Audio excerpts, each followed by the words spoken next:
All right. So, what sets New Zealand apart from filmmaking in other countries you've worked in? Crew, skills, people, lifestyle, ease of work, etc. New Zealand is a terrific place to make films because of, first of all, because of weather, because of the amazing place that Peter Jackson has created there. It's you feel very much that it is.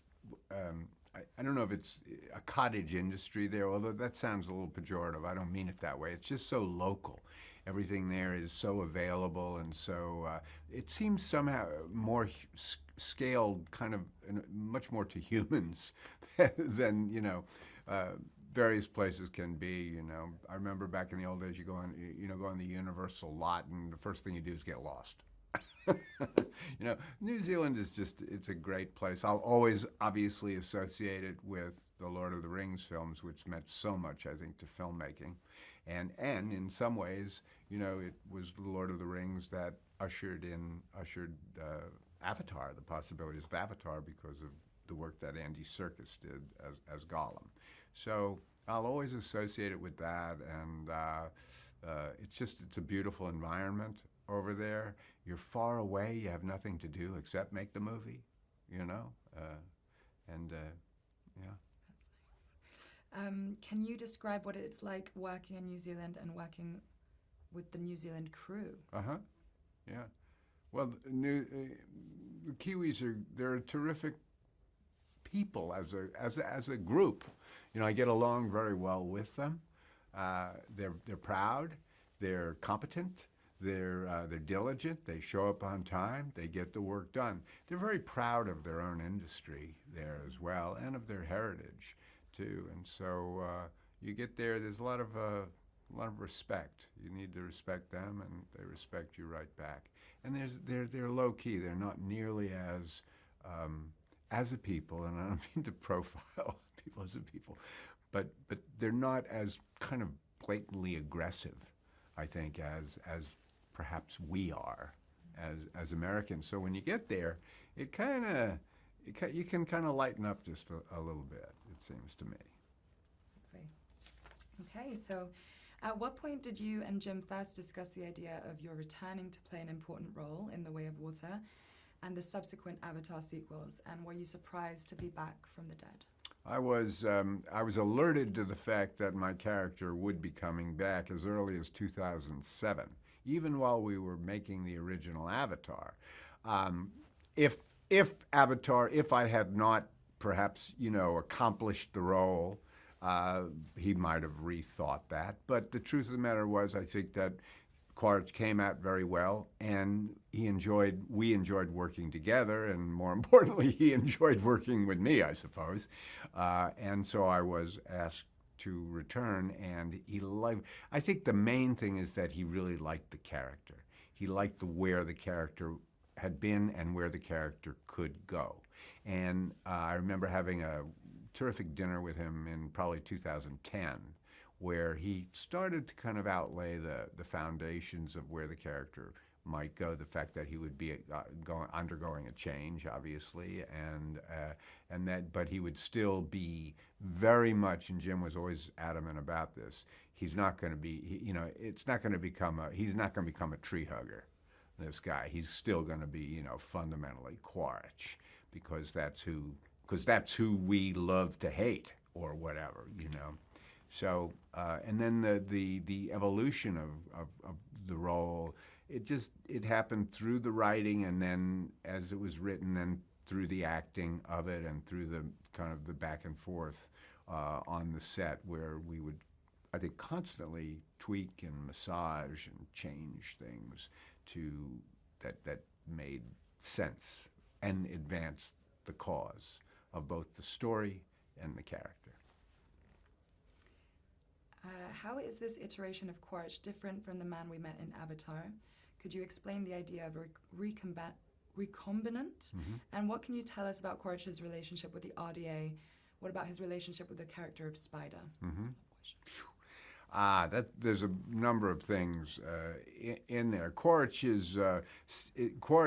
the new Quaritch, the reconstituted Quaritch, or not resurrected, he's really reconstituted. It is a new Quaritch, but there's a lot of the old Quaritch in him. There's still got the fire, he's still got the aggression, he's still got the singular vision that Quaritch had. But that has now been, I won't say leavened, but it's combined in a way with this, with the way of Refoua, with the way of water, with Pandora has gotten into his bloodstream. And that's going to have all kinds of repercussions on how he behaves, how he moves, how he thinks, how he feels, what does it do to his spirit. So those are all issues that I'm not going to answer because the answers are in the movie, some of them, and they're questions that will continue to be asked and answered as this saga, continues to progress. I think that his relationship with RDA is interesting. I think it's pretty cut and dried, in fact. I think that he was a contract player, as it were, for RDA. There came a time when he was mustered out of the military. He goes into kind of private practice, as it were, and his skill set is something that RDA can use. And so he's hired for a price, and he does his job. And he does his job really, really well until he doesn't. But they've got an investment in him, and they consider him, they do the math, RDA. And he knows that. He knows they don't care about him. He doesn't care about them. It's a deal. But as the story, as the saga progresses, I think his relationship to RDA becomes more problematic, frankly. Yeah. And his relationship with Spider, I won't say too much about that at this point, other than there's a history there, and that it's something that he does not see coming at all. And it's something that I think affects him in ways that he would prefer not to be affected, until he maybe kind of, gives into it at some point. Yeah, it's so much easier not to feel. Yeah. In what way does Quaritch's return pose a real threat to Jake Sully and his family? And what is the dynamic between those two characters? Well, it poses this threat. Quaritch is going to destroy Jake Sully and his family. That's the threat in a nutshell. And the relationship between he and Jake is bad. It's Quaritch gave Jake every opportunity. He made it possible for Jake to redefine his purpose in life, to find a purpose in life when Jake had none. And essentially, Jake spat in his face and betrayed him. And that's unforgivable to Quaritch. One more. Did you approach the character differently this time around? And if so, in what ways? What did you do to prepare to play Quaritch once more?